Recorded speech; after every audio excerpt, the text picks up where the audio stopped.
épreuve ou malédiction, comment savoir et comment résoudre? On résout lorsqu'il s'agit d'une malédiction. Mais lorsqu'il s'agit d'une épreuve, on ne peut pas résoudre l'épreuve, on ne peut que la réussir. Est-ce que quelqu'un me comprend? Parce que l'épreuve est un peu comme un examen. L'examen de BPC, on ne peut que réussir à cet examen. Amen. C'est pourquoi lorsque nous devons aller à la classe supérieure, majoritairement à l'école, qu'est-ce qu'on a eu à vivre? On a eu à traverser quoi? Des épreuves. Épreuve du bac, épreuve du BTS, épreuve du BEPC, épreuve même du CEP. Amen. Donc c'est pour dire que lorsqu'on parle d'épreuve, on parle de vérifier quelque chose, mais qui te permet en même temps d'aller où? À un niveau supérieur. Amen. Donc derrière l'épreuve, de par la définition basique que je suis en train de donner, se cache quoi? Une bénédiction. Est-ce que quelqu'un me comprend? Derrière l'épreuve se cache une élévation. Parce que quand je suis en classe de 3e et que je réussis à mon épreuve de 3e et que je me retrouve en seconde, l'année qui suit, comment est-ce que je regarde les élèves de 3e? Comme les pépéros. C'est mes petits. Je comprends. Et par exemple, celui qui réussit l'épreuve du CEP, quand il arrive en 6e, tu commences à te sentir un peu grand. Tu sens que ta destinée est en train de changer. Amen. Ça devient un peu plus sérieux. Amen. Et quand tu réussis au bac, que tu arrives à l'université, tu te rends compte que maintenant tu ne vas plus être réellement accablé par des ensembles bleus, blancs et tout ça. Tu te sens encore plus important, n'est-ce pas? Donc ça veut dire que celui qui est en 3e, quand il te regarde avec beaucoup plus d'admiration. Pourquoi? Parce que tu es une personne qui a réussi plusieurs épreuves. Qui me comprend? Donc celui qui réussit plusieurs épreuves finit par devenir un messager. Qui me comprend? Celui qui réussit plusieurs épreuves finit par devenir un modèle. Celui qui réussit plusieurs épreuves finit par devenir une référence. Donc c'est la raison pour laquelle Dieu, avant de nous rendre témoins, nous fait passer par des épreuves. C'est la raison pour laquelle aussi, lorsque quelqu'un est en 3e et que la personne n'arrive pas à s'en sortir, elle approche majoritairement qui? La personne qui a déjà passé cette épreuve. Est-ce qu'on se comprend un peu? Parce que si cette personne est déjà passée par là, elle a à coup sûr une solution en elle qui permettra de résoudre son problème présent. Qui a dit Amen? Donc l'épreuve n'est pas une malédiction. L'épreuve est le chemin pour l'ascension. On ne grandit jamais sans passer par le stade de l'épreuve. Amen. Et l'épreuve est valable pour tous les domaines de ta vie. Voilà pourquoi Jésus, notre Seigneur et Sauveur, avant réellement de pouvoir rentrer dans son ministère, lorsqu'il est sorti de la maison de son père selon la chair, qui était Joseph, amen, la Bible dit que Jésus va arriver au Jourdain afin d'être baptisé par qui? Par Jean le Baptiste.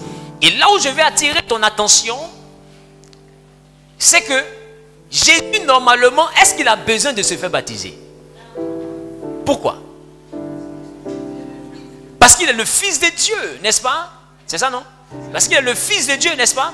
Donc, est-ce qu'il a besoin de se faire baptiser? Mais est-ce qu'il s'est fait baptiser? Est-ce que le baptême a sa place dans sa vie? Le baptême, c'est quoi? C'est la rémission des péchés, n'est-ce pas? C'est la rémission des péchés, c'est ça? C'est une nouvelle naissance, n'est-ce pas? Amen. Amen. Mais le baptême va au-delà de la rémission des péchés parce que Jésus n'a jamais péché. Mais néanmoins, il a jugé important de se faire baptiser. Je ne pensais pas que c'était du théâtre. Il a dit à Jean-Baptiste, il est important que tu me baptises. Amen. Parce que c'est ce qui est écrit. Alléluia. Mais pourquoi Jésus se fait baptiser? Le baptême, c'est le renoncement aussi à notre ancienne vie. Amen. À notre ancienne vie. Quelqu'un dit l'ancienne vie. Or, dans l'ancienne vie, Jésus était le fils de qui? Joseph. Et Joseph il était dans quel corps de métier? Il était charpentier. Quand tu travailles, c'est pour avoir quoi? L'argent, n'est-ce pas? Donc quand Jésus finit de se baptiser, c'est qu'il vient de donner droit à quoi? À son ancienne vie. La vie où on cherchait l'argent du marché, l'argent de la toiture, l'argent de ces choses. Amen. La vie où on cherchait l'argent rattaché à nos activités. Papa va aller se grouiller, maman aussi va aller se chercher. Amen. Il est sorti de cette vie et il rentrait maintenant dans la vie où il devait dépendre totalement de qui? De son père. Mais quel père? Dieu. Mais avant ça, il dépendait de qui? De son père biologique. C'est pourquoi Dieu, même avant pour pouvoir sécuriser Jésus, a parlé à qui? À Joseph, pour dire prends Marie et l'enfant pour aller en Égypte. Donc Jésus était Dieu fait chair, mais il était déjà sous la couverture de Joseph, qui était son père selon la chair. Alléluia. Qui me comprend un peu? Mais pour sortir de ce registre-là, il a fallu qu'il soit baptisé. Et quand il a été baptisé, vous avez vu que Dieu ne parle plus maintenant à Joseph pour le conduire, mais le Saint-Esprit le conduit directement. Qui réalise? Le Saint-Esprit le conduit. Donc quand il sort des eaux du baptême, la Bible dit l'Esprit de Dieu va le conduire dans le désert pour qu'il soit tenté. Ce n'est plus Joseph qui le conduit en Égypte ou Marie qui le conduit ailleurs. C'est l'Esprit maintenant qui le conduit. Donc Jésus maintenant devient l'auteur de sa propre destinée. Il devient l'acteur principal avec le Saint-Esprit pour coéquipier. Qui me comprend? Qui me comprend? Maintenant la Bible dit, quand il sort des eaux du baptême, il arrive dans le désert. Et dans le désert, Satan vient dans le but de le tenter. Mais le tenter à quel niveau? Pourquoi cette épreuve? L'épreuve a été manifestée à plusieurs points. L'épreuve a été manifestée déjà pour que Jésus adore le diable. Mais dans quel but? Dans le but de devenir riche. N'est-ce pas? Il dit, prosterne-toi, adore-moi, je donnerai toutes les richesses. Pourquoi? Dans son ancienne vie, son papa travaillait pourquoi? Donc si j'ai renoncé à mon ancienne vie, c'est que l'argent n'a plus de valeur pour moi. Est-ce que quelqu'un me comprend? Donc le diable va tenter Jésus. Donc cette épreuve-là aura pour but réellement de confirmer la réelle naissance de Christ. De confirmer la nouvelle dimension de Christ. Est-ce que quelqu'un me comprend un peu? De confirmer le nouveau monde, la nouvelle dimension dans laquelle il va opérer. Et la Bible dit que notre Seigneur va réussir son épreuve. Et quand il réussit son épreuve, qu'est-ce qui se passe? Le diable s'éloigne de lui. Donc c'est pour dire que lorsque l'épreuve se déclenche, l'épreuve peut attirer une présence qui est une présence diabolique. Qui me comprend? Qui me comprend? Parce que normalement quand tu finis 40 jours de jeûne, 40 jours de jeûne et que tu arrives au stade où tu as affaibli, normalement tu dois rencontrer des anges. Vrai ou faux? Logiquement, tes premiers visiteurs doivent être qui? Des anges bien vêtus qui viennent pour te fortifier. Mais quand il finit son jeûne, le premier visiteur c'est Satan lui-même, même pas un démon. Si c'était un démon, au moins on peut dire non, c'est négociable. Mais le boss même des démons, amen. Qui me comprend? C'est à quoi que tu te mets à prier pour avoir l'élévation, et puis quand tu finis ton temps de jeûne pour ton élévation, tu te retrouves humilié. C'est-à-dire tu retrouves le contraire de ce pourquoi tu as cherché Dieu. Parce que normalement quand on cherche Dieu, c'est pas pour voir Satan. Moi j'ai rien à faire Satan. Toi non plus tu n'as rien à faire Satan. Mais il est toujours dans notre vie, tous les jours il est là. Qui a remarqué? Tu ne l'invites pas mais il est là. Pourquoi? Parce qu'il sera toujours présent dans ta vie tant que tu seras en quête de gloire. Parce que c'est par lui que Dieu aussi passe pour t'éprouver. C'est la raison pour laquelle un chrétien ne peut jamais se séparer du diable, mais il peut se rapprocher de Dieu. Ce qui montre réellement que tu es véritablement enfant de Dieu, c'est l'intérêt que le diable va accorder à ta personne. Si tu n'es pas important aux yeux du diable, c'est que tu n'es pas important aux yeux de Dieu. Tout ce que Dieu a remarqué, le diable l'a déjà vu. Qui me comprend? J'ai envie de... Attends, je reprends. Tout ce que Dieu a vu, le diable l'a déjà remarqué. Si tu vois que Satan te poursuit en rêve partout, et tous les endroits où tu pars, tu as l'impression qu'il y a la main du diable quelque part, c'est parce que quelque part Dieu t'a déjà reconnu. La personne de laquelle je parle n'est pas ici. Dis à ton voisin, je suis important. Qui remarque que Satan dans sa vie, ça dit, il est en tas. Tu vas à gauche, il est là. Tu vas devant, il est là. Il est nombreux sur toi comme ça. Sa vie même sur toi. Amen. Qui a remarqué ça? La Bible dit un homme était vraiment remarquable. Il était parmi les fils d'août l'un des plus considérés. Son nom était Job. Et son amour et son intégrité lui ont valu une activation satanico-prophétique. Pourquoi je le dis? Parce que Satan s'est manifesté dans sa vie mais sous l'ordonnance divine. Normalement, si quelqu'un aime Dieu, Dieu doit l'élever davantage. Mais lui, il aime Dieu. La Bible dit que même quand ses enfants vont s'amuser, lui, il fait offrande au cas où ils ont péché. Ils n'ont pas encore fini. Hein. Il dit, ce qu'ils vont faire là, si jamais il y a un péché qui sort, j'ai déjà demandé pardon. Il n'y a pas un homme comme Job. Job était un homme qui craignait Dieu à un haut niveau. Mais la Bible dit, quand Dieu a demandé au diable, est-ce que tu as remarqué Job? Il dit, je l'ai vu, mais c'est parce que tu l'as couvert de richesses qui fait comme s'il te craint. Alors le diable va créer quoi dans sa vie? Une épreuve. Alléluia. Et l'épreuve va envoyer quoi? La maladie, la ruine, la mort, toutes les difficultés. Mais le but c'est de faire quoi? Vérifier la qualité de la vie chrétienne de Job. La qualité de la foi de Job a été éprouvée par quoi? Par l'épreuve. Bien aimé, il y a des situations dans ta vie qui ne sont pas des malédictions, mais qui viennent pour éprouver la qualité de la décision que tu prends. C'est la raison pour laquelle, des fois, quand tu prends la décision de te sanctifier, il y a toujours une épreuve où c'est là même qu'un joli garçon est faussette, tablette de chocolat, yeux tirés, brèche, tout ce que tu aimes, les coller sur lui. Et puis c'est lui qui vient pour te dire: bonjour demoiselle, vous allez bien? Ton cœur est mort.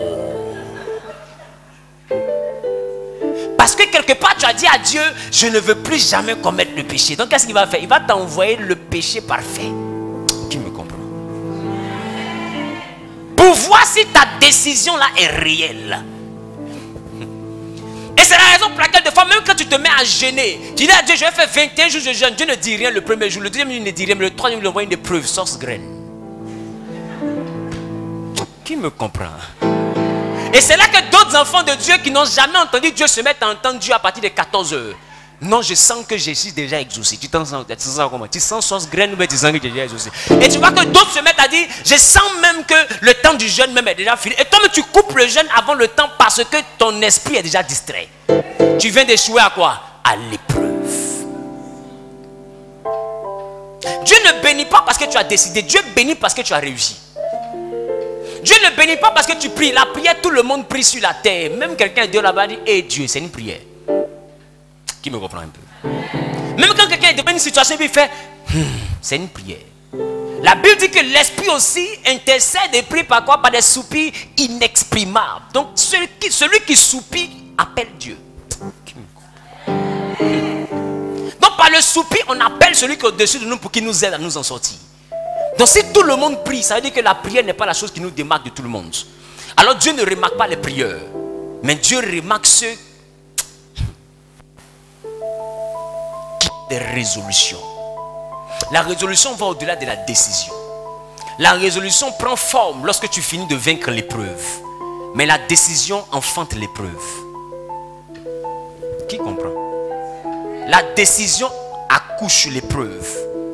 Mais la résolution naît lorsque tu vaincs. Lorsque tu arrives à vaincre quoi? L'épreuve.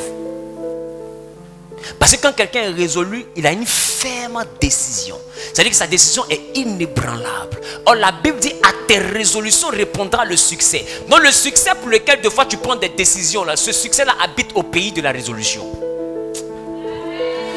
Or pour arriver au pays de la résolution, il faut que ta décision traverse le monde de l'épreuve.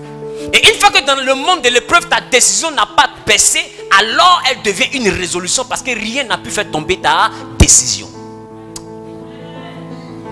Alors comment est-ce que tu passes de la décision à la résolution sans traverser une épreuve?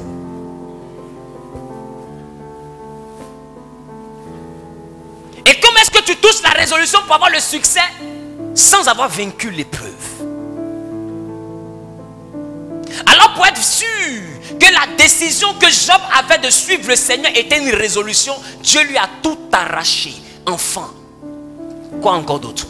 Argent, richesse, même sa santé, Dieu lui a arraché. Pour voir si sa décision est une résolution.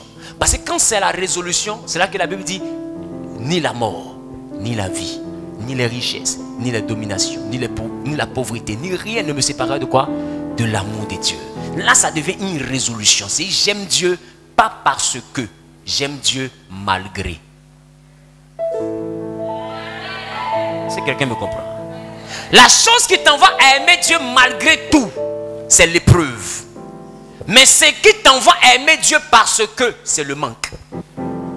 C'est le besoin. Tout le monde aime Dieu parce que Dieu peut te protéger des sorciers qui lapent les mollets de tout le monde dans la famille. Alors si tu aimes Dieu juste pour ça, tu n'es pas différent de celui qui aime Dieu parce qu'il veut aussi que Dieu l'envoie à voyager. Beaucoup de personnes aujourd'hui aiment Dieu parce que, mais personne aujourd'hui, rares sont les personnes qui aiment Dieu malgré. Ça fait que le chrétien aujourd'hui échoue lamentablement à l'épreuve du Saint-Esprit. Après 6 mois, je n'ai pas encore eu mon mariage, donc je suis découragé. Après 1 an, je n'ai pas encore eu, donc je suis découragé. Non. Ta décision d'appartenir à Christ doit triompher des épreuves pour devenir une résolution. Et cette résolution enverra quoi dans ta vie? Le succès. C'est pourquoi tu ne verras jamais quelqu'un que Dieu a béni te raconter son histoire et tu comprendras que son histoire est facile. Il y a toujours quelque chose qui a été bizarre. Et c'est pourquoi toi-même dans ta vie, tout de fois marche comme sur des roulettes, mais à la dernière minute, quelque chose de bizarre commence à se manifester. Comme si les problèmes reconnaissent ta localisation. Comme si les ennuis savent la route de ta bénédiction et vont attaquer ton miracle à chaque fois. Parce que tu dois triompher des épreuves pour que ton miracle soit de qualité. Dieu ne donne rien sans éprouver. Même Jésus, pour qu'il ait le nom au-dessus de tout nom, il est passé par l'épreuve de la croix. Il n'y a pas de bonheur sans douleur. Aujourd'hui, tu es bachelier. Mais si tu te rappelles ce dont tu as souffert pour avoir ton bac. C'est ça les douleurs de l'enfantement. Quand l'enfant vient au monde, la femme oublie ses contractions. Mais pendant qu'elle est en train de mettre au monde, elle insulte son mari. Robert, tu es un imbécile. Parce qu'elle a mal. Sauvage, Robert. Plus jamais, maman m'a parlé, je n'ai pas écouté. Plus jamais tu vas me voir chez toi. Elle dit, tais-toi maman, il faut pousser, on va quitter ici. Mais à peine elle finit, elle s'en dit à Robert, je vais faire l'autre. Qui me comprend un peu? C'est ça qu'on appelle les douleurs de l'enfantement. Quand le miracle arrive, tu oublies tout ce que tu as souffert. Parce que la réussite à l'épreuve donne un résultat plus excellent que les difficultés qu'on a traversées. Aujourd'hui, malheureusement, l'épreuve n'est plus prêchée. Ce qui est prêché, c'est viens en Jésus, tu seras élevé. Et on prêche une doctrine qui ressemble un peu à la rose croix, mais on ne prêche plus la croix rose.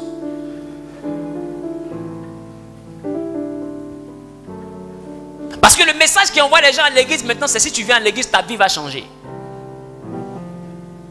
Et quand tu viens à l'église, que Dieu te met face à l'épreuve, parce que Dieu ne bénit pas sans éprouver. Parce que la meilleure qualité de l'or passe selon ce que Jésus a dit, lorsque l'or est éprouvé par le feu. Donc tant que le feu ne t'a pas touché, la véritable dimension cachée en toi ne se manifeste pas. Alors quelqu'un te fait croire que si tu viens à Jésus, après 6 mois, tu seras élevé. Il t'a menti. Je suis prophète, je te dis la réalité. S'il t'a dit ça, je t'assure qu'il t'a trompé. Il t'a trompé, c'est de l'arnaque. Mais s'il t'a dit que Dieu bénit, ça je te dis qu'il a dit vrai. S'il t'a dit que Dieu est riche, je te dis qu'il a dit vrai. Mais Dieu est riche à une condition. Dieu est heureux à une condition. Dieu bénit à une condition.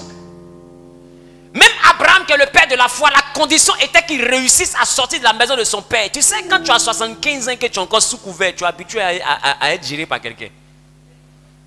Il y a un esprit de gestion qui est sur ta vie. Un esprit sous couvertique. Qui me comprend un peu? Parce que le monsieur, il a 75 ans, sa femme a 65 ans. Il est dans la maison de son père, dans le salon, et puis il prie jeune pour avoir enfant. Comme si on les nourrit là, ça ne suffit pas. Qui me comprend un peu? Qui me suit? Alors Dieu lui dit, pour avoir la dimension où ton nom sera élevé, tu dois sortir de la maison de ton père et aller vers un pays que je te montrerai. Regardez le temps que Dieu utilise. C'est quel temps? Le futur. Or, il dit, tu dois faire quoi? Sortir. C'est quel temps? Donc ça veut dire quoi? Tant qu'Abraham ne sort pas, Dieu ne montre pas. Mais dis-moi, quand Abraham finit de dire au revoir et qu'il sort, et si Dieu ne parle plus?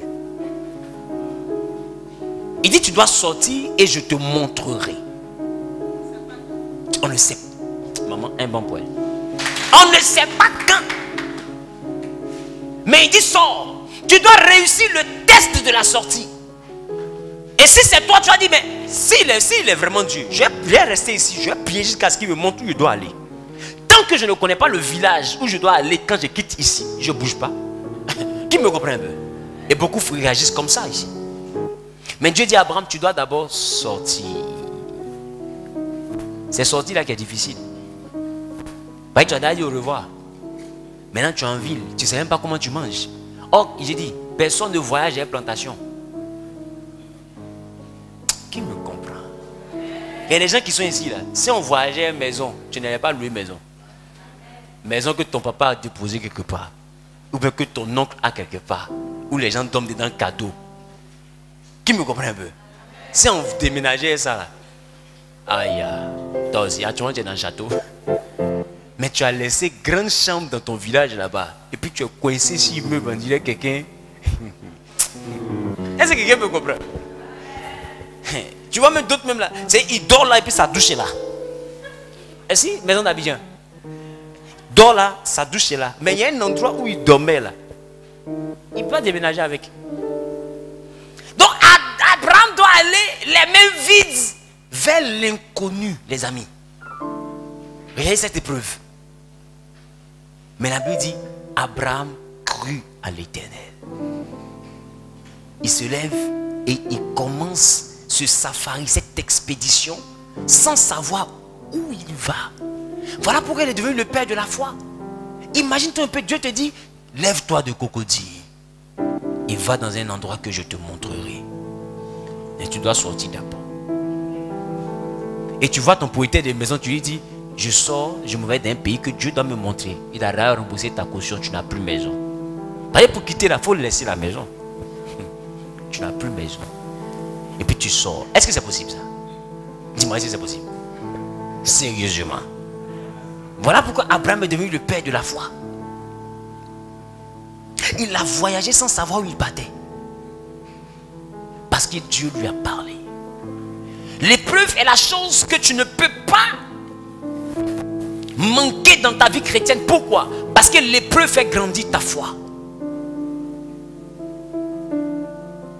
Est-ce que quelqu'un me comprend? Quand la Bible dit le juste vivra par la foi, l'épreuve fait grandir la foi. Et deux fois pour faire grandir ta foi, Dieu te met au chômage. Quelqu'un dit choque-moi. Parce que lorsque quelqu'un travaille, sa foi meurt. Qui comprend comment ça meurt? Lorsque quelqu'un travaille, sa foi meurt. La chose maintenant qui existe, c'est ton salaire. Et tu te planifies sur ton salaire. Tu vis en fonction de ton salaire. Comme si Dieu ne peut pas aller au-delà. Or, des fois, Dieu lui veut aller au-delà, mais tu es bloqué au niveau de tes 600 000. Tu commences à prendre une maison en fonction de ton salaire. Tu cherches une école pour tes enfants en fonction de ton salaire. Qui me comprend un peu? Tu gères ta nourriture en fonction de ton salaire. Et toute la promesse de Dieu commence à se réduire à ton salaire. Et même quand tu veux que Dieu te bénisse, tu pries pour que ce soit ton salaire qui augmente. Qui comprend? En fait, tu vis maintenant dans l'univers de ton salaire. Tu conditionnes Dieu par le monde de ton salaire. Et à part ton salaire, tu ne crois plus en une autre élévation. Alors ça veut dire que désormais tu ne crois plus en Dieu, mais tu crois en ton salaire.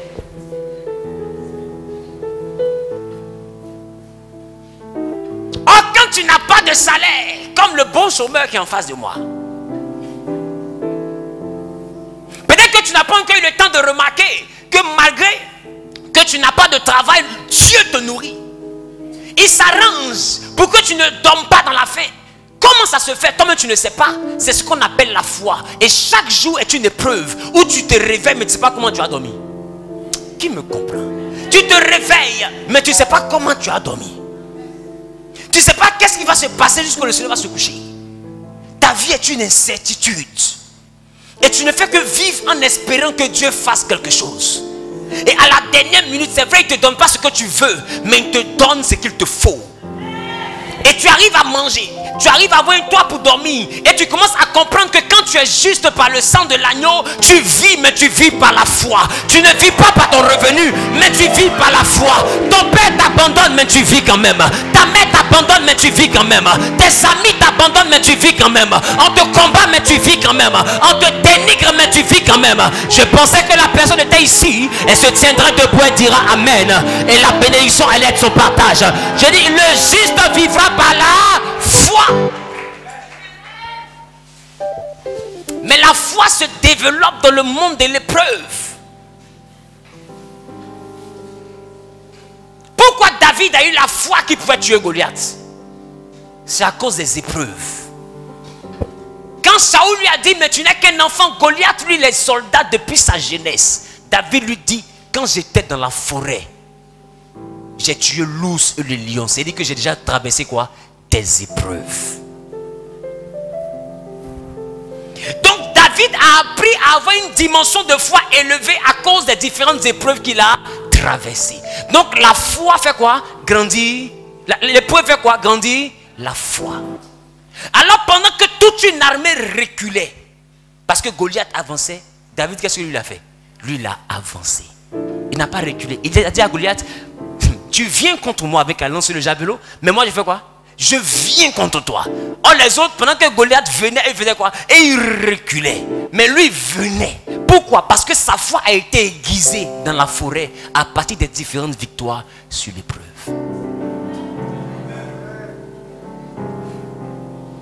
Prends le temps et considère. Il y a un temps de ta vie où des fois 50 000 était un miracle. Ou quand tu avais 50 000, tu te disais que tu avais beaucoup d'argent. Mais aujourd'hui, ça ne signifie plus rien pour toi. Pourquoi? Parce que tu as vaincu le test de 50 000. Donc du coup, 50 000 n'est plus ton challenge. Ton challenge est ailleurs. Est-ce que quelqu'un me comprend? Il y a un autre Goliath qui est dressé devant toi. Ton voisin qui n'a jamais eu 1 million qui lui appartient. Lui s'est dit que si on lui a donné 1 million, actuellement sa vie a changé. Mais toi, quand tu regardes, tu dis, fou, prends 1 million, tu vas me rejoindre. Qui me comprend un peu? Tu vas comprendre dans quel monde je vis. 1 million ne va rien faire pour toi, mon ami. Qui me comprend? Mais quand lui te voit gaspiller 3 millions, il va dire, toi tu gaspilles l'argent. Moi j'ai 500 000 selon toi, tu as eu 1, 2, jusqu'à 3 millions. C'est fini. Vraiment. Tu ne sais pas d'où tu viens. Mon ami, à chaque dimension son combat. À chaque dimension son combat. C'est pourquoi je prophétise sur ta vie que Dieu donne la victoire dans tes épreuves. Je dis quand tu triomphes d'une épreuve, tu vas à l'étape supérieure. Amen ou pas amen? Amen ou pas amen? L'épreuve fait grandir la foi. Dis avec moi, grandir la foi. Dis l'épreuve fait grandir la foi. Alléluia. L'épreuve envoie ta confiance en Dieu à croître. Alléluia. Celui qui a la foi a confiance en Dieu. Mais regarde, comment tu fais pour avoir confiance en Dieu si Dieu ne te fait pas passer par l'épreuve du rejet de celui en qui tu avais placé ta confiance? C'est pourquoi la majeure partie des enfants de Dieu remarquent que s'il y a un facteur commun que nous avons ici, c'est l'abandon.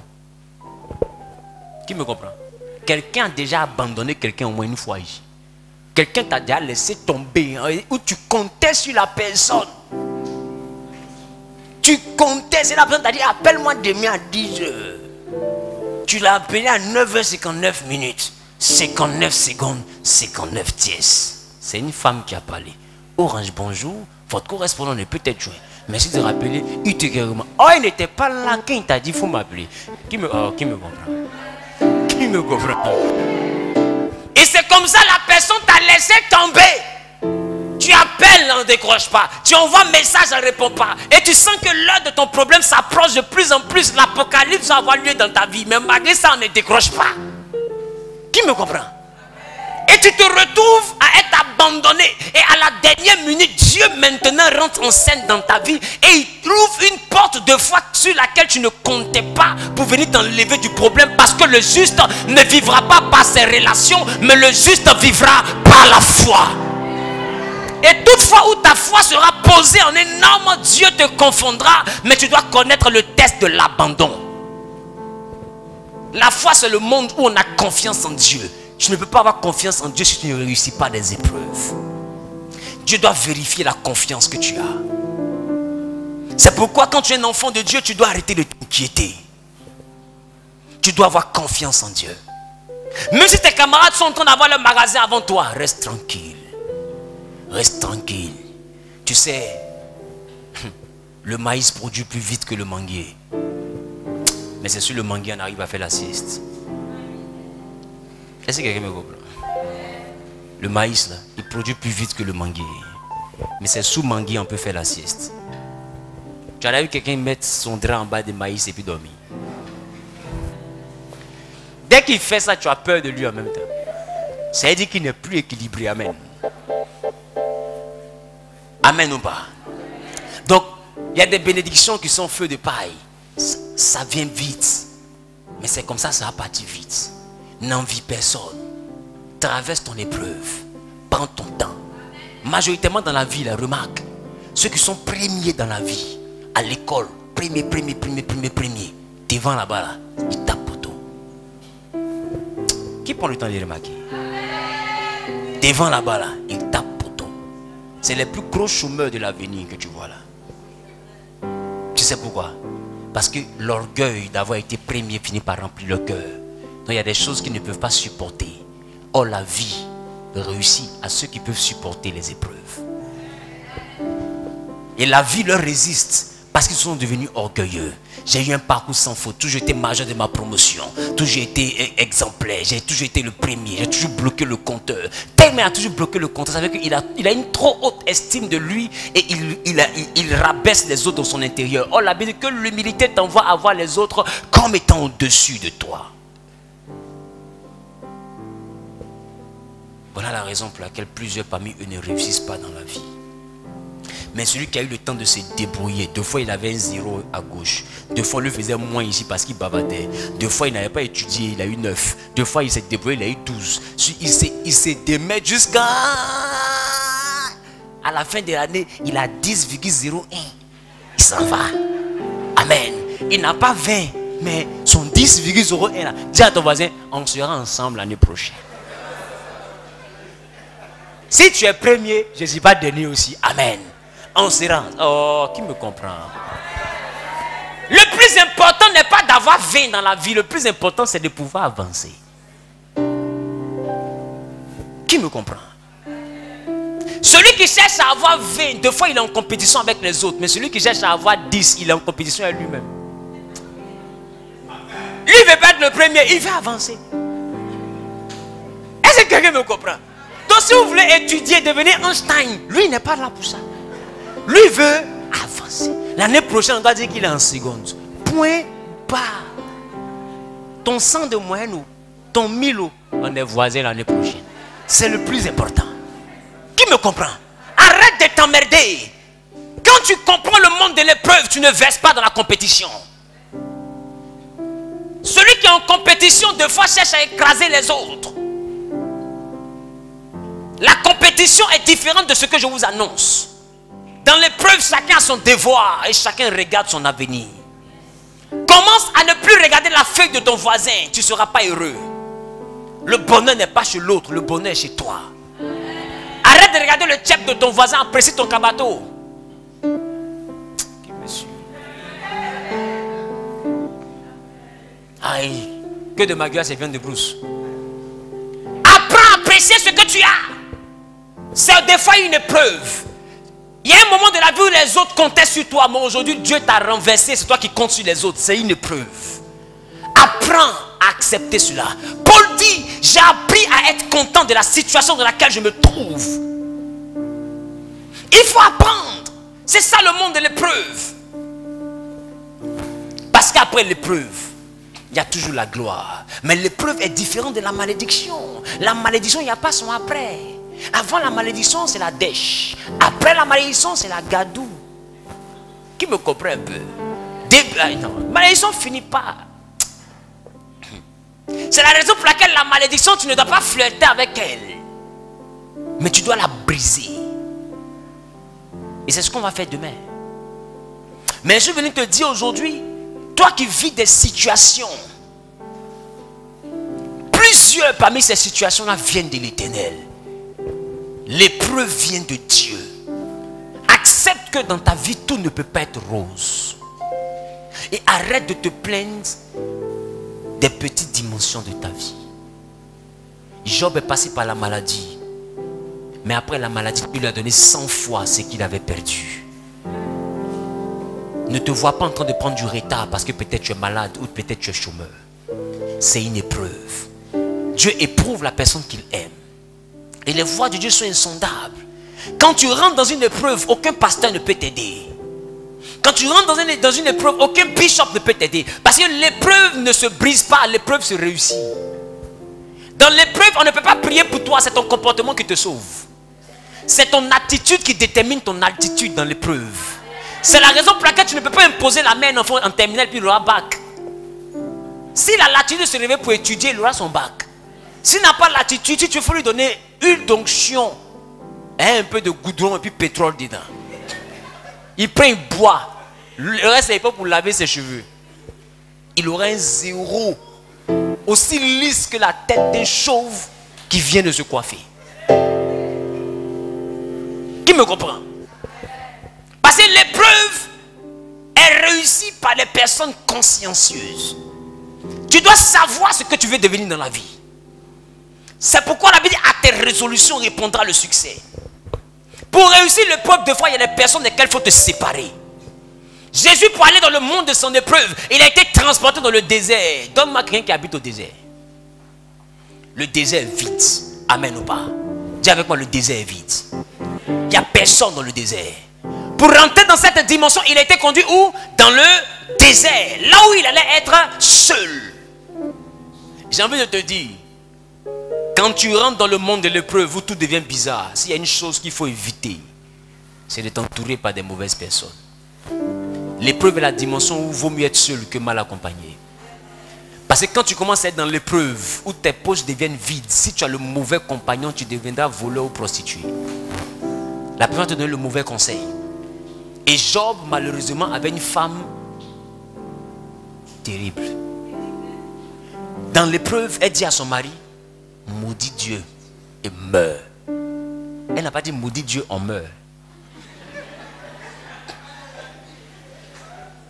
Ça veut dire qu'elle a déjà son plan B. Mais ce chien-là, il doit mourir d'abord. Qui me comprend? Est-ce que quelqu'un me comprend? Ce pauvre-là, il faut qu'il meure d'abord. Parce que le plan B est déjà connu. Qui me comprend? Quand tu as les mauvaises personnes auprès de toi dans l'épreuve, tu n'es pas loin de l'échec.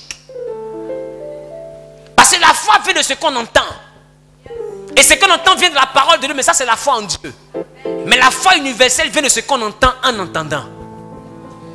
Plus tu as l'habitude d'entendre une chose, plus tu commences à y croire.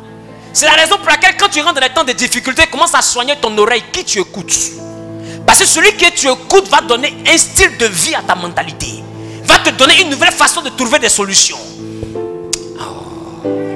C'est la raison pour laquelle quand tu es dans l'épreuve, éloigne-toi des hommes et rapproche-toi de Dieu. Alors pour aller dans l'épreuve, Jésus allait dans le désert. Et pendant qu'il ne mangeait pas, mais il se remplissait du Saint-Esprit. Parce que quand tu as le Saint-Esprit, tu peux prendre de bonnes décisions. Et quand il arrivait devant l'or et l'argent que Satan lui a proposé, il a refusé. Pourquoi? Parce qu'il était rempli du Saint-Esprit. Mais s'il était rempli d'une amie envieuse, ma chérie, tu n'as rien, tu n'es rien, tu es piqué. Le monsieur dit, il faut donner un couvert de 10 millions. Tu dis, tu ne veux pas. Pourquoi tu es bête comme ça? Ton truc là, tu prends pour te promener, ça devient quoi? Ça devient un diamant, mais ça devient une chaîne. Un consommant. Fais comme ça. Qui me comprend? Il y a des amis qui disent ça. Ça ne va rien t'enlever. Tu as ton magasin. Tu n'es même pas obligé de le regarder. Tu peux regarder le plafond. Tu as ton magasin. Qui me comprend? Tu n'es pas obligé même. Et elle te donne des arguments même pour que tu rentres dans... Qui me comprend? Des fois, ces amis-là ont des arguments. Tu dis non, je n'aime pas son nez, mais ma chérie, tu n'es pas obligé de regarder son nez. Ferme les yeux. Donc regarde ses yeux. Oh, le nez est imposant. Est-ce que quelqu'un me comprend? C'est un nez vraiment qui en jette. Amen. Et c'est quand tu as des mauvaises compagnies, c'est là que la voix de ta raison et la voix du Saint-Esprit se retrouvent étouffées en toi. Sinon, personne ici ne me dira que dans les temps d'épreuve, Dieu ne lui a pas parlé.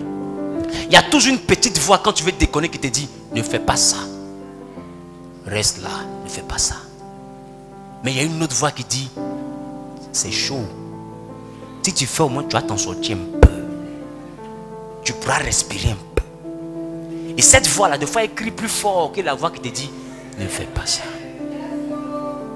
Et tu luttes avec la voix là jusqu'à ce que tu t'en vas faire.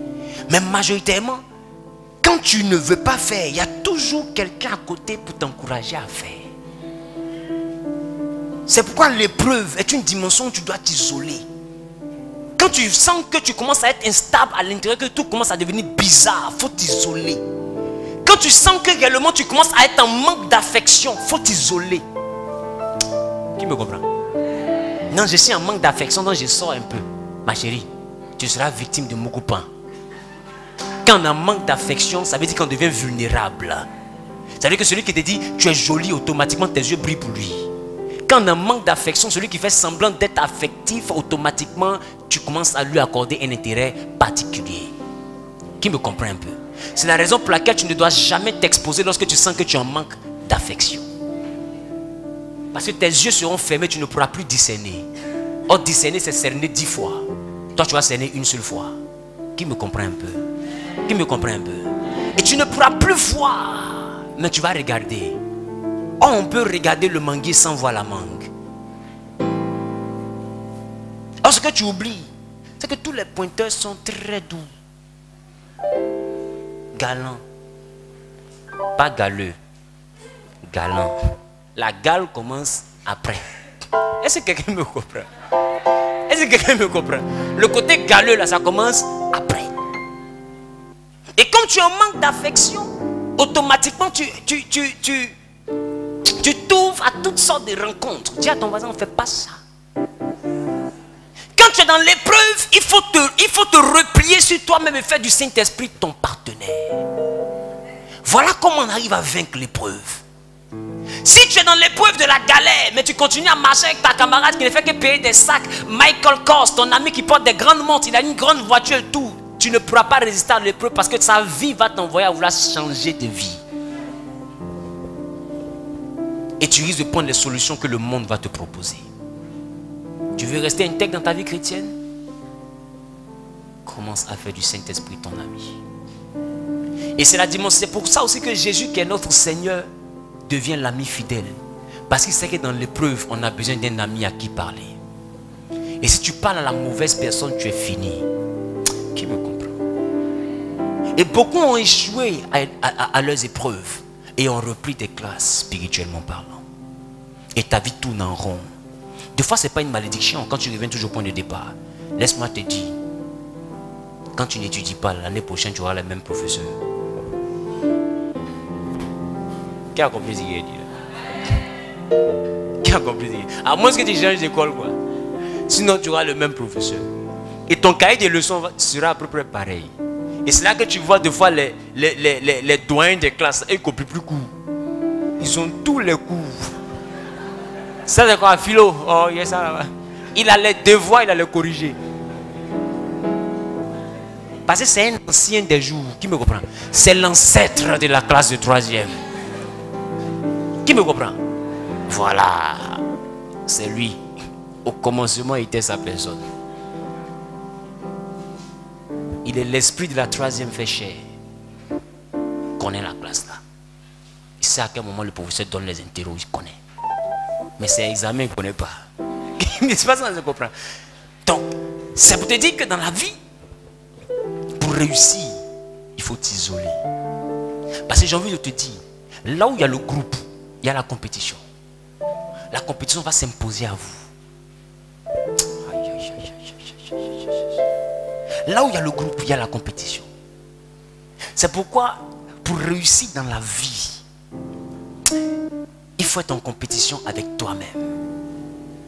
Et il faut être rapproché de Dieu. Voilà les deux choses qu'il te faut pour réussir l'épreuve.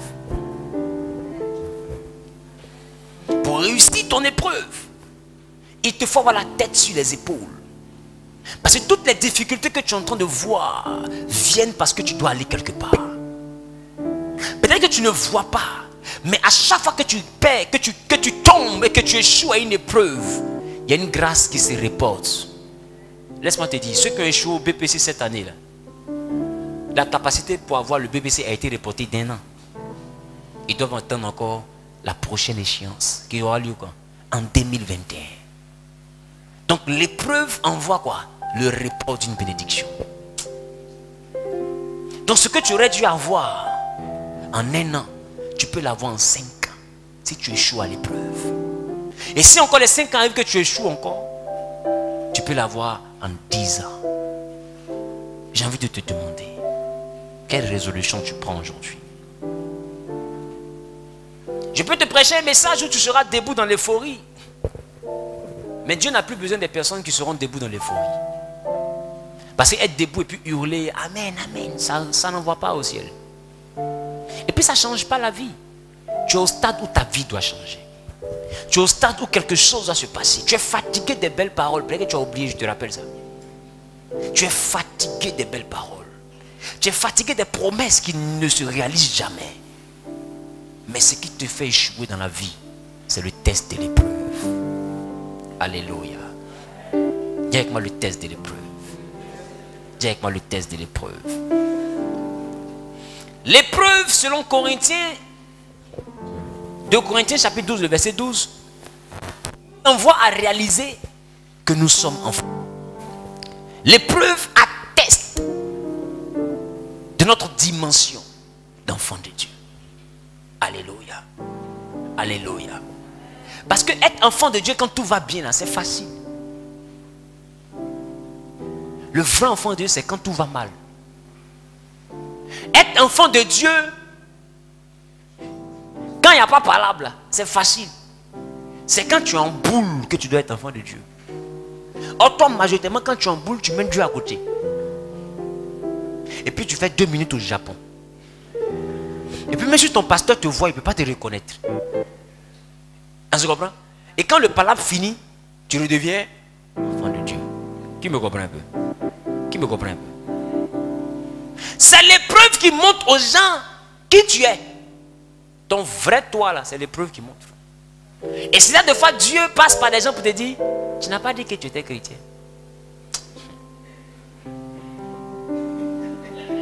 À qui on a dit ça un jour? Si on t'a jamais dit ça, c'est que tu n'as jamais été chrétien. Ça il est dit. C'est quand tu n'as jamais reconnu même comme un chrétien. Parce que tout bon chrétien, quand tu commences à dévier, quelqu'un va te dire, mais tu es chrétien et puis tu fais ça. Parce que l'épreuve vient pour montrer aux hommes qui tu es. Tu peux faire semblant de venir à l'église, mais tu ne peux jamais faire semblant de ne pas faire palabre. Si palabre est ta nourriture, tu ne peux pas faire semblant. Tu vas t'épanouir. Tu veux pas, tu vas t'épanouir. Qui comprend l'épanouissement? Qui comprend l'épanouissement? Tu as besoin de ça pour vivre au fait. C'est une partie de toi. Tu me comprends? Il faut que tu insultes un peu sa maman. Juste un peu, pas beaucoup. Pétissamment. Sa maman, il faut que je l'insulte. Qui me comprend? Il y a des personnes qui aiment palabre, qui sont assises ici. Amen ou pas? L'épreuve montre qui tu es. Donc les épreuves viennent souvent pour nous envoyer à sortir de nos gants. Afin que Dieu remarque si on est vraiment à lui ou pas. Donc l'épreuve est un test. L'épreuve n'est pas une malédiction. Dieu peut t'éprouver par la pauvreté pour voir si jamais tu es vraiment derrière lui parce que tu veux devenir riche ou pas. Et quand tu es derrière lui parce que tu veux devenir riche, la pauvreté va t'éloigner de la présence de Dieu. Et tu vas te mettre à vivre comme un bon païen parce que tu as besoin d'avoir l'argent. Dieu ne donne pas son argent à n'importe qui. Dieu donne son argent à des personnes éprouvées. Aïe, aïe, aïe, aïe, aïe. C'est pourquoi la Bible dit acheter de l'or qui a été épuré par le feu. Dieu ne donne pas de l'or qui n'est pas passé par le feu. Dieu t'éprouve, maman. Même avant de donner un foyer, Dieu t'éprouve. Avant de donner un travail, Dieu t'éprouve. Beaucoup ici ont passé le temps à dire à Dieu, Seigneur, je te promets que si jamais tu me bénis, je vais soutenir ton œuvre. Toi-même. Dieu t'a donné un peu. Tu n'as jamais rien fait pour son œuvre. Tu dis non, c'est pas beaucoup. J'ai donné beaucoup, je suis tenu ton œuvre. Or, ce que tu oublies là, ce qu'il t'a donné était ton épreuve. Ce n'était pas ta bénédiction. Est-ce que tu sais que Dieu peut te donner l'argent pour t'éprouver? Dites-moi, qui connaît Anne dans la Bible? Et c'est là que je termine. Anne. Qui connaît Anne dans la Bible? Anne. Anne. Non, la femme Anne, la femme qui était stérile, de Samuel. Vous connaissez Anne? Est-ce que vous savez que Samuel était son épreuve? Anne a prié pendant des années, les amis. Elle n'a pas eu d'enfant. Et la Bible dit, un jour, elle va dire à Dieu, si tu me donnes un fils, je te le redonne pour prophète. Alors Dieu s'arrange pour ne pas que ce soit une fille. Parce que si c'est une fille, elle ne peut jamais servir Dieu. Si c'est une fille, Anne est dégagée de sa promesse. Pour que sa promesse soit toujours valable, il faut que ce soit quoi? Un fils. Alors il vient comment? Un fils. Et quand Dieu lui donne le fils, elle allait le fils. Et Dieu la regarde. Elle prend le fils. Elle va le déposer. Et elle dit à l'homme de Dieu, est-ce que tu te souviens de moi? J'étais ici l'année dernière. Et je priais, tu pensais que j'étais saoulé. C'est pour cet enfant-là que je m'humiliais devant Dieu. Je l'ai promis à Dieu, je suis venu le donner. Et Anne va donner Samuel. Et la Bible dit, quand elle rentre à la maison, Dieu va lui donner après son offrande 5 enfants pour lesquels elle n'avait pas prié. Pourquoi? Parce qu'elle a réussi le test. Maintenant dit prophète, quel test? Quand tu as une petite fille impolie qui est ta rivale, une sauvage, Pénina, c'est pas quelqu'un. La Bible ne dit pas qu'elle insultait Anne. La Bible dit qu'elle mortifiait Anne. La mortification va au-delà de l'injure. Quand on te mortifie, ça dit toi-même, on te parle quand tu as l'impression que tu n'es pas l'homme. Et c'est ce qu'elle faisait à la vieille là. Elle insulte Anne jusqu'à Anne me se demande, est-ce que je ne suis pas travesti? Un jour Anne m'a appelé. Il y a quoi?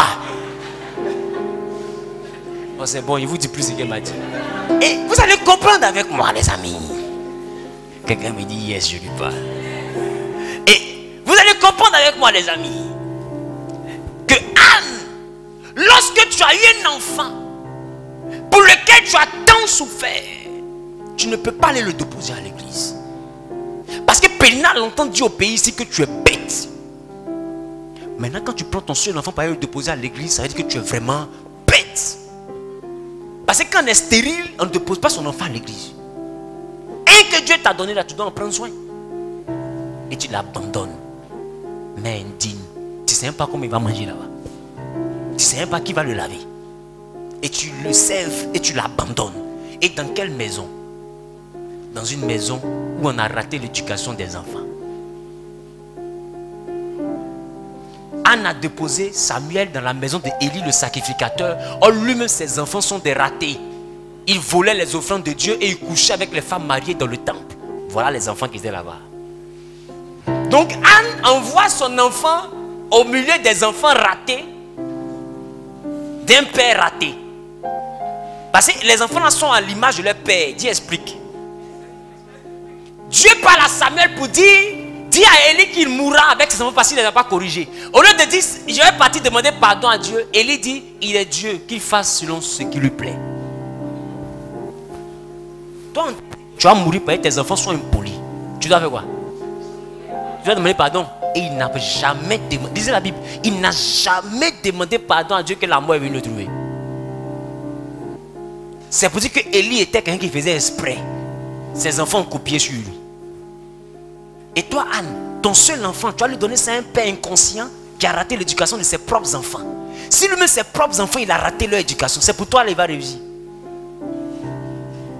Mais Anne avait déjà promis à Dieu, pas à Élie, mais à Dieu. Donc donner son enfant à une maison où tout le monde a été raté était son épreuve. Elle a osé donner, elle a réussi le test de l'épreuve. Dieu lui a donné 5 enfants. Mais en dehors des 5 enfants, son Samuel qu'elle a abandonné parmi les ratés a été le seul qui a été bien éduqué parmi tous les mal éduqués. Parce que ce n'était pas un homme qui l'avait éduqué, c'est Dieu lui-même qui l'a éduqué. Qui me comprend, il dit Amen bien. Lorsque tu réussis ton épreuve, ton nom s'écrit dans l'histoire de ta famille. Et aujourd'hui, si on parle de Pénina, c'est à cause de Samuel. Oh, il a eu beaucoup d'enfants. Il y a enfants et puis il y a enfants, les amis. Il y a un enfant qui vient au monde.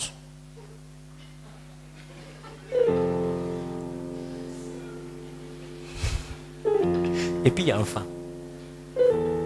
Il y a un enfant et puis il y a un enfant. Pénina a eu beaucoup d'enfants. On ne connaît même pas le nom de eux. Donnez-moi le nom de l'enfant de Pénina. On ne connaît pas. Parce qu'ils ne sont rien devenus dans la vie. Quand quelqu'un ne devient rien, son nom n'est pas important. Tu peux me l'appeler, il va répondre. Qui me comprend? Si tu ne réussis pas, tu vas voir comment ça fait mal. Tu as été au bout de peine, un enfant te pose 10 balles, va dire, s'il vous plaît, s'il te plaît, oui, viens père. Oh, tu es vieux, hein? Tu as vécu. Et toi, tu lui dis, vieux père. Pourquoi? Parce qu'il a réussi. Tu ne travailles pas ta tête quand tu es jeune, quand tu seras vieux, tu vas travailler tes muscles. Et Anne va aller donner Samuel, et Samuel va inscrire Anne dans l'histoire de l'humanité. Aujourd'hui, on parle d'Anne, mais à cause de qui? À cause de Samuel. Parce que c'est dans le livre de Samuel qu'on a entendu Anne. Ce livre s'appelle 1 Samuel. C'est dans ce livre encore qu'on a entendu Pénina. Quelqu'un qui a insulté la maman de Samuel, mais c'est Samuel qui a fait qu'on a su qu'elle existait. Il y a des gens qui t'humilient. C'est à cause de toi, on va les reconnaître dans ce pays. Oh, quelqu'un ne m'a pas compris. J'ai dit, il y a des gens qui t'insultent. J'ai dit, c'est à cause de toi, on va les reconnaître. J'ai dit, c'est à cause de toi, on va les reconnaître. Le temps va arriver où ils vont devoir dire qu'ils sont tes parents pour qu'on puisse les reconnaître. Pour la personne qui est propriétaire n'est pas venue ce soir, je vais annoncer à quelqu'un qui se tient debout et qui dit amen plus fort que son voisin. Tu es né pour impacter ta génération. Tu es né pour marquer ta génération. Mais en triomphant de l'épreuve, tu seras plus que vainqueur. Quelqu'un dit yes. Quelqu'un dit je triomphe de mon épreuve. Quelqu'un dit je triomphe de mon épreuve. Mais l'autre là, elle est où? Elle est au village. Elle est au village. Sa santé, ça va? Ça va un peu chez elle. Ça va un peu chez elle. Je vais prier pour toi.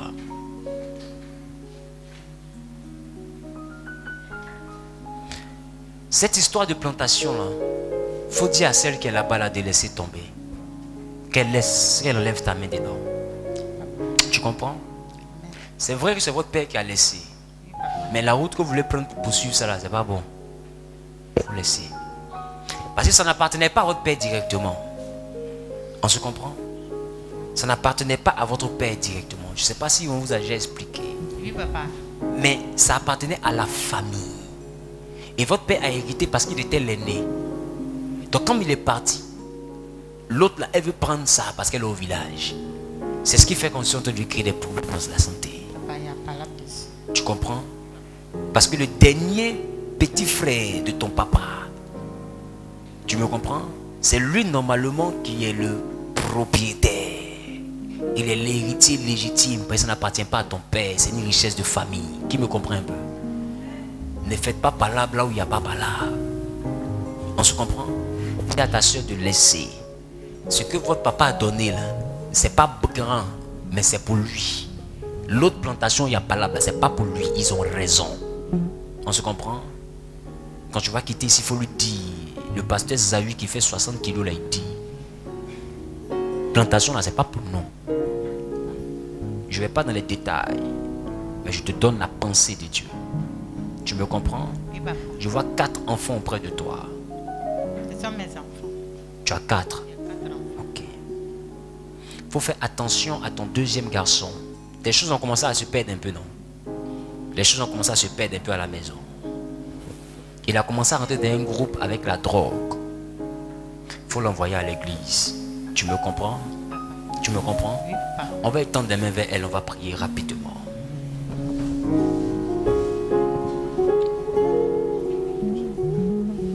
Je vais prier pour vous. Je vais prier pour vous. À la maison, ça va? Ça va. Ça va bien? Je suis en train de voir une soif de Dieu. Et je suis en train de voir certaines choses. J'ai commencé à voir un peu comme dans le spirituel des troubles au niveau de votre vie.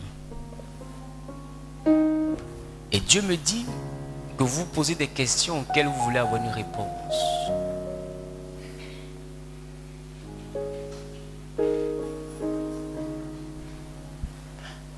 Vous êtes marié? Oui. Papa va bien? Ça va. Ça va.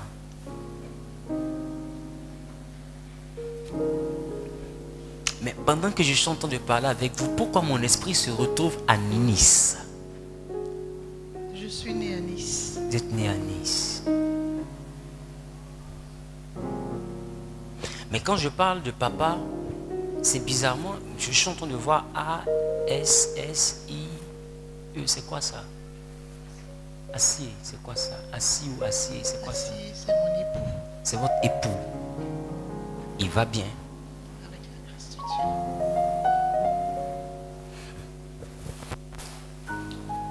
Mais vous concernant, je vois Vicente. C'est qui ça? C'est mon nom. C'est vous. Faites un pas en avant.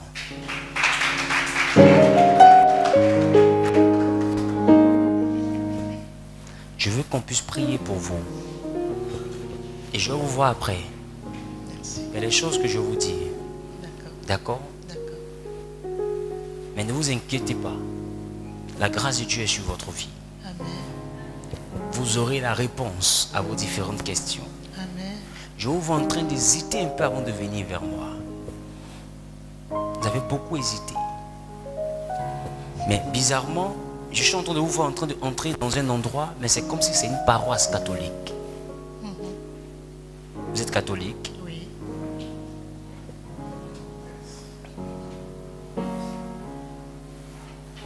J'ai vu beaucoup d'hésitation avant de venir vers moi.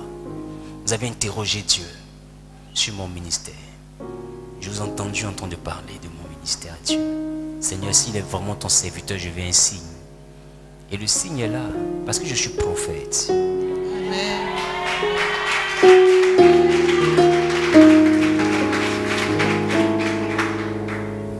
Chacun a son travail. Dis à ton voisin, demain. Demain, le thème, c'est la malédiction. Vous avez vu que j'ai parlé un peu de l'épreuve, n'est-ce pas? Mais demain, là, le thème, c'est la malédiction. Et quand on va quitter ici, demain, on aura la solution pour comment briser la malédiction. Il y a des personnes ici, le problème là est générationnel. Ou bien il est familial. Personne n'arrive à réussir. Deux fois, c'est comme toi qui es le bouc émissaire de la famille. C'est toi qui supportes tous les problèmes de la famille. On se comprend un peu? Il y a des malédictions de fois qui se promènent dans la vie. Mais demain, c'est la raison pour laquelle tu dois inviter. Nous sommes qu'à l'introduction. Tu as remarqué, je n'ai pas beaucoup fait de communication pour ce programme. J'ai dit à Dieu, même si on voit la lune, que tout n'est pas fini, je vais faire le programme parce que tu m'as dit de faire. Mes enfants m'appellent, papa, c'est pas encore prêt et tout. J'ai dit, hey, on va faire le programme. C'est avant de hier, on a cassé tous les murs. Je dis, arrangez-vous, enlevez-moi tous les murs, ramassez-moi tout ça, je ferai le programme, peu importe comment c'est. Parce qu'on n'est pas né avec Dieu pour que tout brille, mais on est né pour faire briller. Quand tout brille, on n'a plus besoin de lumière. Quand tout brille, on n'a plus besoin de lumière. Oh, Jésus dit, nous sommes la lumière du monde. C'est nous, on doit faire briller. Quelqu'un dit yes. Bon, ta façon de dire ne me donne pas envie de prophétiser. Il est quelle heure? Il est quelle heure? 20h36 minutes. Aïe. Bazar? On peut aller un peu. On peut aller un peu. On peut y aller juste un peu. D'accord. Jusqu'à 21h. Qui m'autorise jusqu'à 21h00. On devait finir à 20h30. Mais sur l'affiche, on a mis 21h. C'est ça, non? Donc, tu t'es déjà préparé psychologiquement. Tu es déjà programmé pour 21h. Amen. Alléluia. Maman.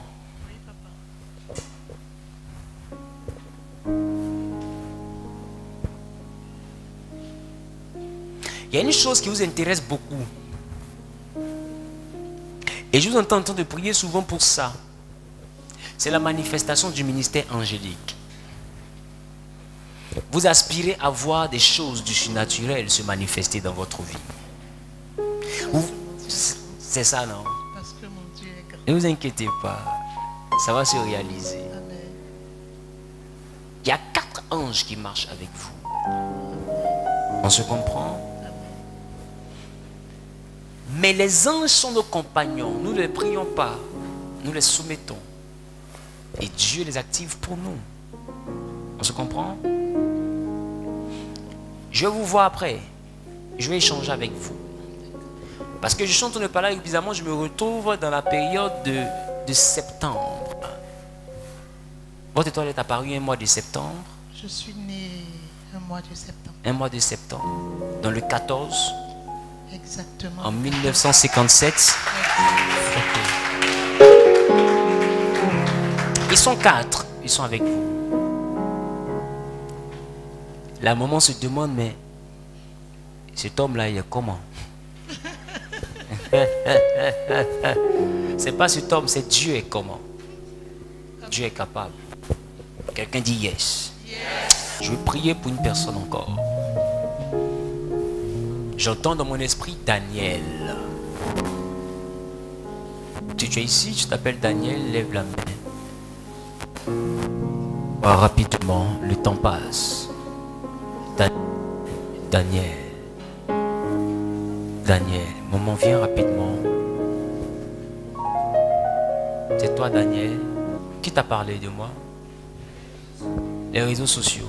Ah, les réseaux sociaux parlent. D'accord. Tu crois en mon ministère? Je crois en Dieu et je sais qu'il vous parle. Mais est-ce que tu crois en mon ministère? Oui.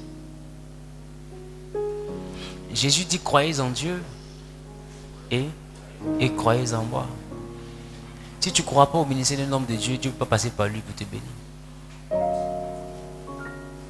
Tu crois en mon ministère? Oui. Tu veux que Dieu fasse quoi pour toi? Je veux juste être dans sa présence en fait. Juste être dans sa présence. You can sit down. Juste être dans sa présence. C'est tout. Je me dis que si j'ai ça, je retourne en fait. Pas forcément.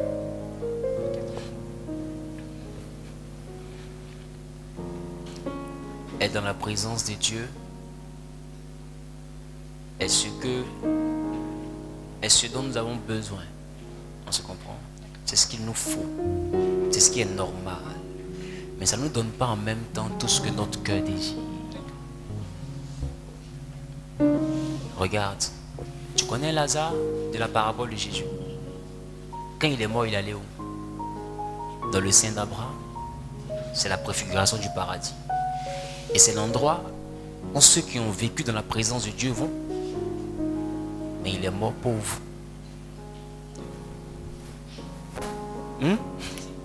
T'as vu, non? Ouais. C'est un truc, non? Et il est mort pauvre. Ça veut dire que tu peux être dans la présence de Dieu, mourir avec la gloire de Dieu qui t'accompagne, mais tout en n'ayant rien laissé de bon sur la terre. Ok? Donc la présence de Dieu, c'est normal. Ok? Mais qu'est-ce que toi tu veux?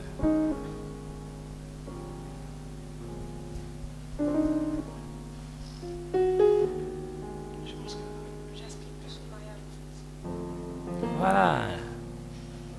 Maintenant, tu es en train de venir. Daniel. Fais un pas en avant. Tu es à quand? J'entends des gens parler de Baoulé. Tu es Baoulé? C'est toi qu'on appelle Aoula. D'accord.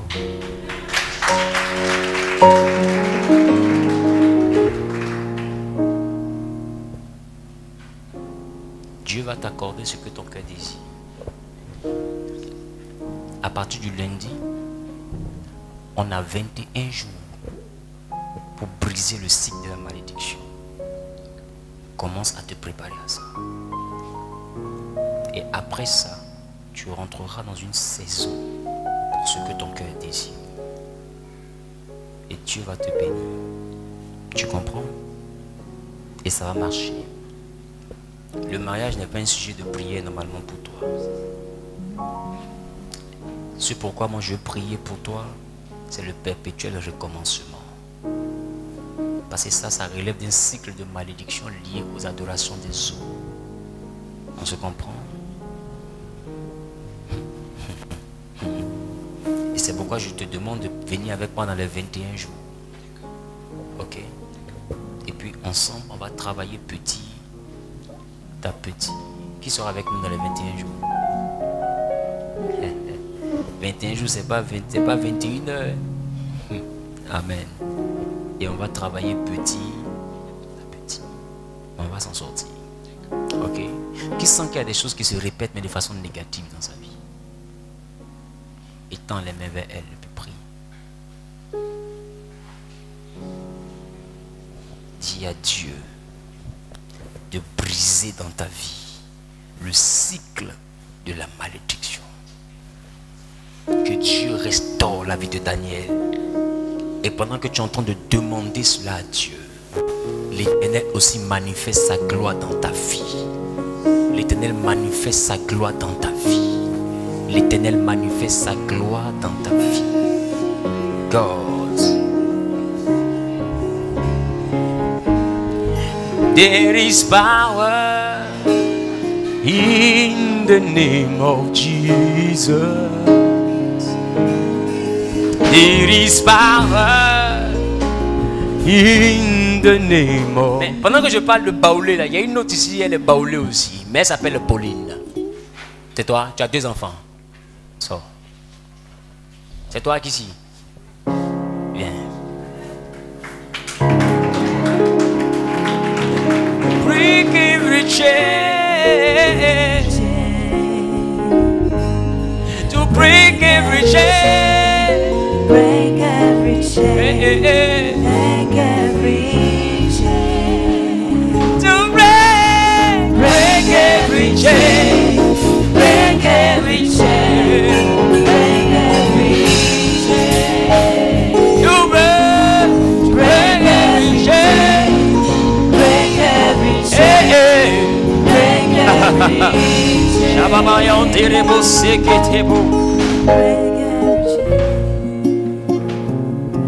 Maman, Papa, ça va? Les 2 enfants, ils vont bien. Ils ont quel âge? Les enfants, ils ont quel âge? il y a que 30 ans. Il y a aussi que 15 ans. Ah, d'accord. Je dis qu'à 30 ans, il fait quoi? Il fait quoi dans la vie? Il fait chant. Ah, il fait chant. Il est allé à l'école? Non. Il n'est pas allé à l'école. D'accord.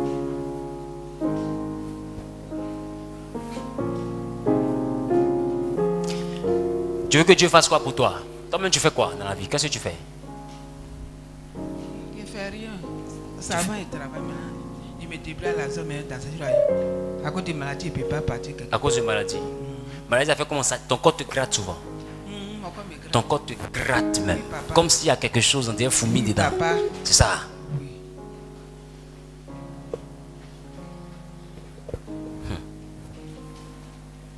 Ton papa là, est-ce que ces enfants là, il y a eu 3 filles dedans, c'est toi et puis 2 autres filles encore. Oui, papa. C'est ça? Oui. Et puis il y a eu 4 garçons. Oui, papa. C'est ça? Oui, papa. Donc vous êtes total 7. Oui, papa. Et dans les 7, il y a 3 qui sont morts. Oui, papa. On se comprend? Oui. Regarde. Mais c'est comme si ce qui les a tués là, Papa. c'est des maladies bizarres. Oui, papa. C'est quand ils vont à l'hôpital, mais on ne trouve pas, on les soigne, mais on dit des fois c'est pas lui, mais c'est pas par lui. On soigne par lui, ça ne guérit pas et quand la personne meurt. Oui, papa. C'est ça. Oui, papa. C'est un truc qui est en train de venir vers toi. C'est une malédiction. On se comprend? C'est une malédiction. Cette malédiction n'a pas été prononcée sur toi. Cette malédiction a été prononcée sur ton papa. Écoute-moi, je t'explique. Elle a été prononcée sur son père, mais par le père de son père.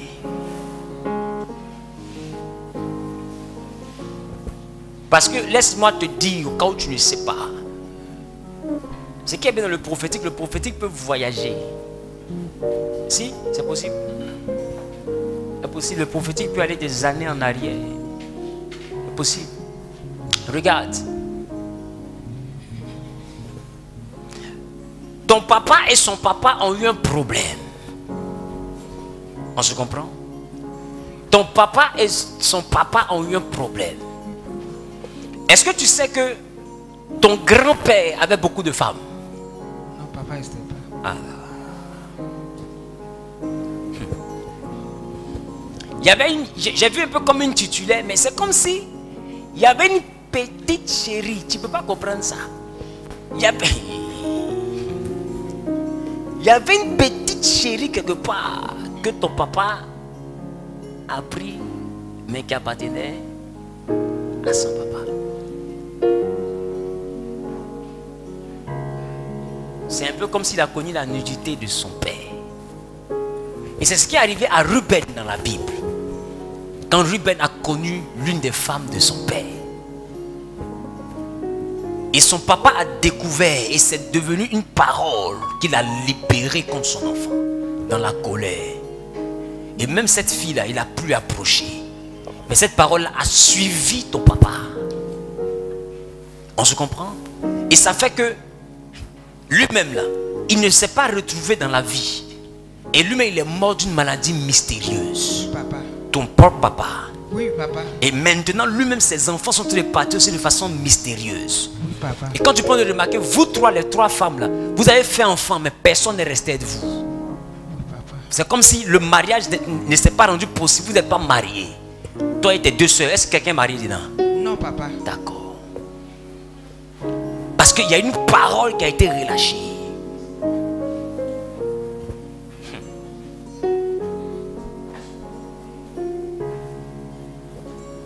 Ton affaire de mariage, ça s'est resté comme ça. Les gens veulent faire, ça se gâte. Ça veut faire, ça se gâte. Jusqu'à tu as vieilli. C'est cette parole. C'est un cycle de malédiction. Si on ne brise pas ça, c'est pas bon. Tu me comprends?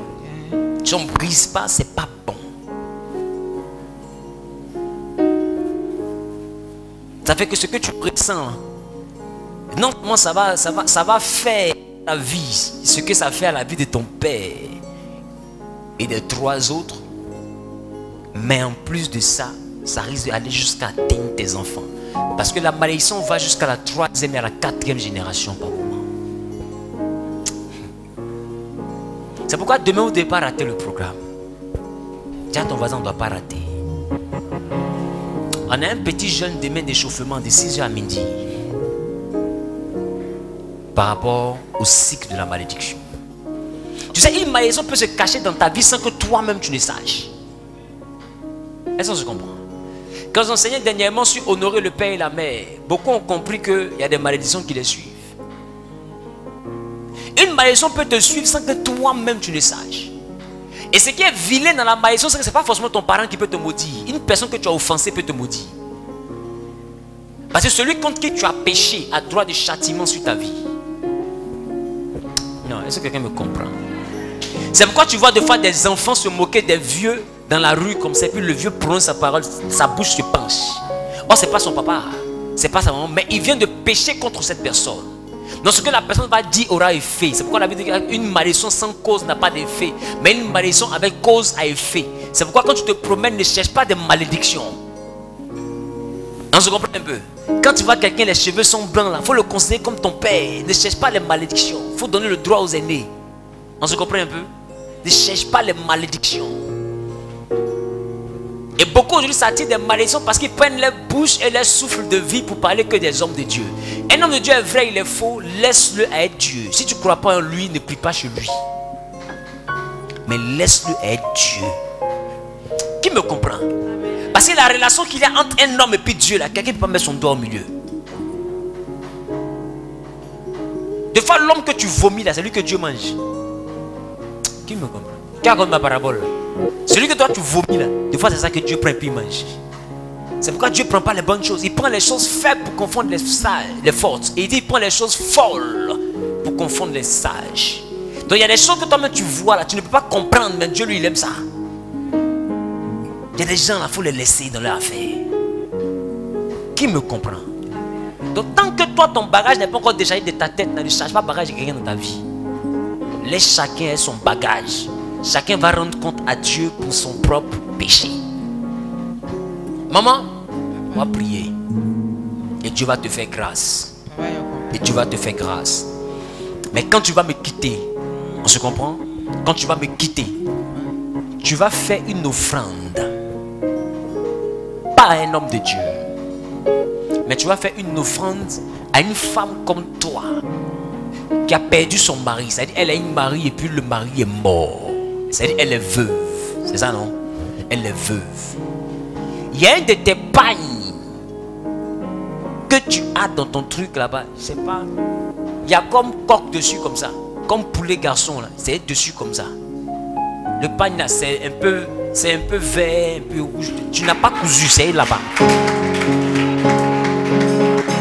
Je ne sais pas comment toi tu fais pour voir ça et puis tu n'arrives pas à acclamer Jésus. Je ne sais pas comment. Non, je n'arrive pas à comprendre. Regarde.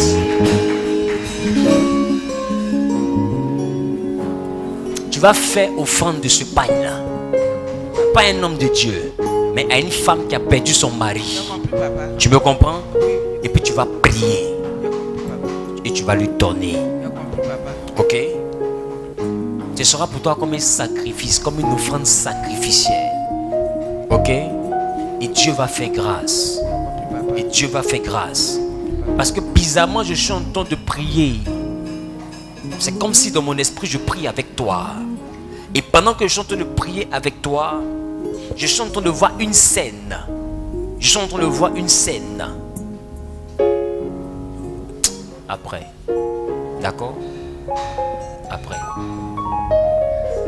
Après. Après. Alléluia.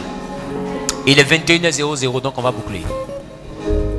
Vous m'avez donné jusqu'à 21h00. J'ai mis sur la fiche de 18h à 21h. Il est 21h00. Amen. Qui est Loïc là? Tu as quand? T'as que quoi si? Viens comme ça. Qu'est-ce que tu as envoyé vers moi? La confusion. La confusion. Only that. Only that. Notre livre ce soir, on va. C'est ce qui me s'est Mais principalement. tu as commencé en anglais, pourquoi tu finis en français? Nous t'en lis, mais pour ce On soir. va pécher quoi. Tu ne vas pas pécher contre les anglophones. Ah, toi, tu es un gars intelligent. Mais regarde. Pendant que toi tu cherches l'orientation, Dieu lui te cherche pour le servir. Parce que regarde, tu vas aller en train de jouer piano, je te vois en train de jouer piano comme ça. Je suis pianiste. Tu es pianiste, non? Ah, d'accord. Ah! Quelqu'un dit yes. Quelqu'un dit yes, je parle. Quelqu'un dit yes, je parle. Tu vis où? Merci. À Kumasi. Donc Dieu te cherche. Tu vas manifester le prophétique aussi. Qui est ton père? Son nom? Pas biologique. Saoul dit, celui qui se bat sur le champ de bataille, de qui est-il fils? Oh, il connaît son papa. Même les frères de David travaillent pour Saoul. Non, il ne parlait pas de son père biologique. Il parlait de qui a touché l'enfant et puis c'est pas un géant. Qui me comprend un peu? Saoul sait que si quelque chose t'a pas touché, tu ne peux pas t'arrêter devant Goliath, lui là. Alors il dit, de qui est-il fils? On dit, mais c'est le fils d'Isaïe. Et qui parle d'Isaïe? Il parle de quelqu'un. En réalité, je vais à l'église juste pour jouer du piano. Maintenant, j'ai comme ça vous suivre depuis un moment. Donc tu fais les gombos. Maintenant, depuis un moment. Non, à vous. Je fais les Voilà pourquoi Dieu me dit qu'il te cherche pour le servir. Parce que jamais je te dis que tous ceux qui font le gombo ne le servent pas. Ils sont au travail. Ça veut dire que même quand ton talent doit te nourrir, il faut avoir au moins un endroit où tu rends culte. En tant qu'adorateur. Est-ce que tu me comprends? Donc Dieu te cherche. Laisse-toi trouver. Tu veux qu'on se rencontre après et puis on parle correctement? Mais bizarrement, je suis en train de te voir en dehors du fait d'être pianiste, mais je te vois un peu dans le domaine commercial. Oui, je suis entrepreneur. Je suis entrepreneur. Étudiant en médecine. Ok. Mais Dieu va faire.